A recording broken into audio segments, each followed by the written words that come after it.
2 કરોડથી વધુની નકલી નોટ ઝડપવાના કેસમાં અમદાવાદ ક્રાઇમ બ્રાન્ચે કરી છે મોટી કાર્યવાહી। આરોપી પ્રદીપ જોટાંગિયા સહિતના આરોપીઓની પૂછપરછ તેજ કરવામાં આવી છે। સમગ્ર કેસમાં હવે સ્ટેટ અને central IB, NIA, RBI intelligence unit પણ તપાસમાં જોડાય છે। ક્રાઇમ બ્રાન્ચે સુરત ચેરિટી કમિશનર પાસેથી આરોપી પ્રદીપ જોટાંગિયાના ટ્રસ્ટની વિગત મંગાવી છે, જેની નાણાકીય વ્યવહારોની તપાસ કરવામાં આવશે।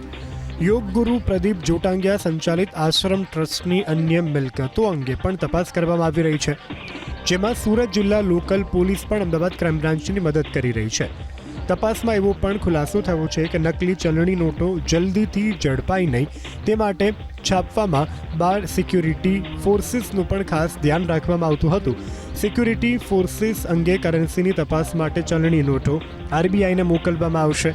સાથે જ ચેટ જીપીટી સાથે જોડાયેલા કોડિંગ અંગે પણ તપાસ કરવામાં આવી રહી છે। આ નકલી ચલણી નોટોના 4 સુરત જિલ્લાના ધોરણ પારડી ગામ સુધી પણ જોડાયા છે। સત્યમ યોગ આશ્રમમાં આ નકલી ચલણી નોટો છાપવાનું કૌભાંડ ચાલતું હતું, ત્યારે ગઈકાલથી જ આશ્રમના દરવાજા સામાન્ય જનતા માટે બંધ કરી દેવામાં આવ્યા છે।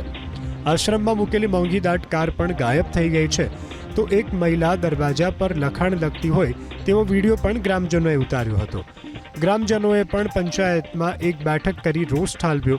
આરોપી પ્રદીપ જોટાંગિયાને લીધે આખું ગામ બદનામ થયું હોવાનું અને ગામનું નામ સાંભળીને જ અન્ય લોકો તેમના પર શંકા કરતા હોવાનો ગ્રામજનોએ આરોપ લગાવ્યો।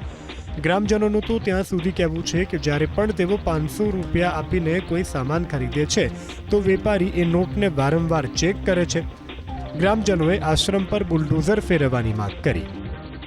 લોકો વિશ્વાસ નથી કરતા। આજે ગ્રામજનો પણ જ્યારે માર્કેટની અંદર જાય તો પણ લોકોની પર વિશ્વાસ નથી કરતા, તમે પણ અંદર સંડોવાયેલા હશે એમ કરીને અમારા પૈસાઓ ચેક કરવામાં આવે 2-3 વાર। બેંકમાં પૈસા ભરવા જાય તો પણ પેલા મશીનમાં ચેક કર્યા પછી કાગળમાં લિસ્ટ બનાવે કે આ નંબરની નોટ આ ભાઈ તરફથી મળી છે।